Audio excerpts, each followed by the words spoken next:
با دستور سپارش اساسگزار صلح و وحدت پیشوای ملت پرزیدنت جمهوری تاجیکستان محترم امامعلی رحمان بخشیده به عید سعید رمضان با عائله‌های نیازمند یتیمان نفرانی که امکانات محدود دارند کمک‌های خیریوی رسانیده می‌شوند.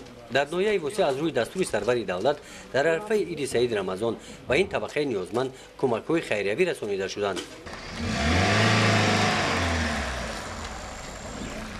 با دستگیری مقامات اجرایی حکومت دولتی ناحیه از طرف مسجد جامع ناحیه در شهر وسیع با 10 عائله نیازمند موادهای غذایی، 1 لیتر آرد و 5 کیلوگرم روغن تقسیم کرده شد.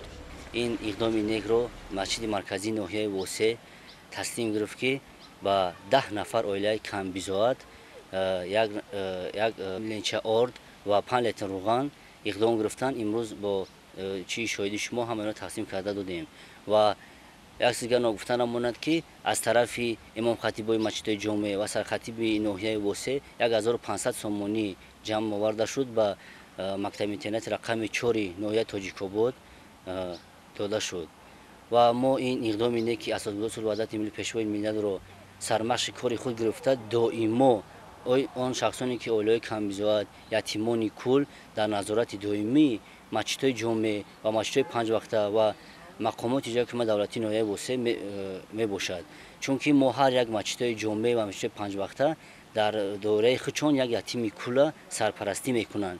علاوه خصوص مسجد مرکزی ناحیه وسیع هم 4 یتیم کل دارد که هر ماه با خبر است هر چیزی که میتوانند با او کمک مادی یا وقتینه میرسونند.